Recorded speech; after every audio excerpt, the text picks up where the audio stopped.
27 साल बाद सत्ता में भाजपा ने वापसी करके ये तो साबित कर लिया कि आज भी देश के दिल में मोदी गारंटी से बड़ी कोई गारंटी पर जनता को भरोसा नहीं। और जितना विश्वास मोदी के चेहरे पर है, शायद ही किसी राजनेता की छवि वर्तमान में आज के वक्त होगी।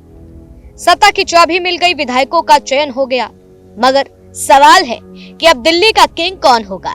प्रवेश वर्मा, वीरेंद्र सचदेवा या फिर कोई और? चेहरे हजार, मगर भाजपा को किस पर विश्वास?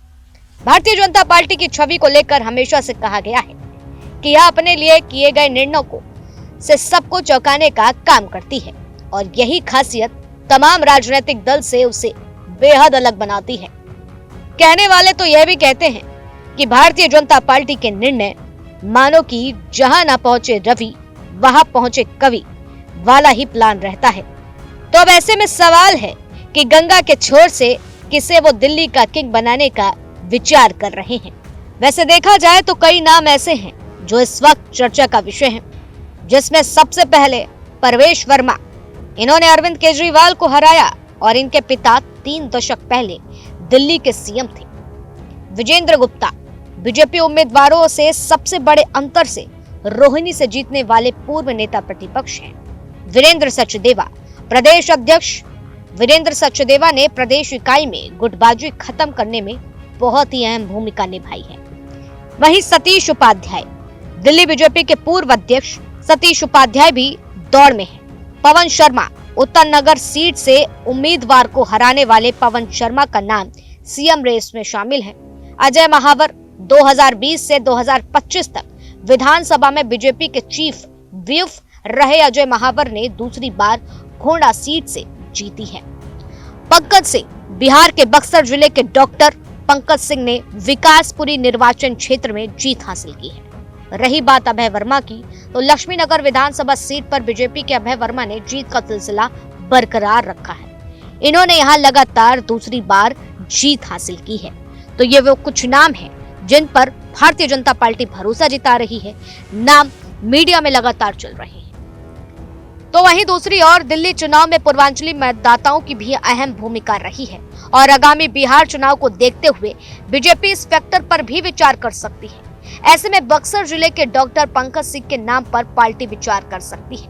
इन्होंने विकासपुरी सीट से 49.6% मत पाकर निकटतम प्रतिद्वंदी आपके महेंद्र यादव को करीब 13,000 मतों से हराया।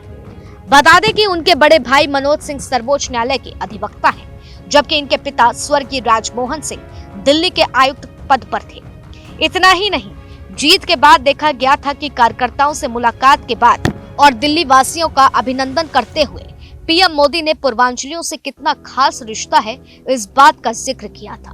तो ऐसे में अटकलों के बाजार में ये पूर्वांचलियों वाली अटकल सबसे ज्यादा गरमाई हुई है। वहीं अगर पार्टी के सूत्रों के अनुसार देखा जाए तो बीजेपी ऐसे कार्यकर्ता को पुरस्कृत कर सकती है जिसने जमीनी स्तर के संगठन से अपनी जगह बनाई हो। वहीं बीजेपी के पास पंजाबी सिख चेहरा चुनने का भी विकल्प है। रजौरी गार्डन से मनजिंदर सिंह सिरसा और जनकपुरी से आशीष सूद अच्छे दावेदार हैं। सूद पंजाबी हैं और संगठन के काम में सक्रिय हैं। वहीं जम्मू कश्मीर से सह प्रभारी भी रहे हैं और एमसीडी के काम करने के कारण शहर में शासन से परिचित है। पंजाबी सिख चेहरा चुनकर बीजेपी पंजाब में सिख समुदाय के बीच अपनी पैठ बरताने की कोशिश कर सकती है।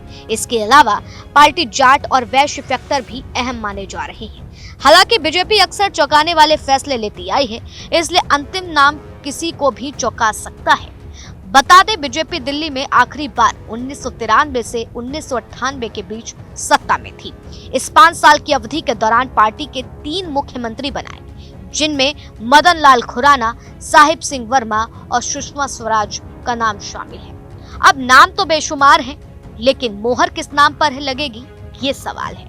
तो देखना होगा कि आखिर भारतीय जनता पार्टी अब अपने हुक्म के इक्के से दिल्ली का किंग किसे चुनने का निर्णय करती है, और पार्टी के किस राजनेता पर भरोसा जताकर दिल्ली के सत्ता की चाबी पूरी तरीके से थमाने का प्रयास करती है।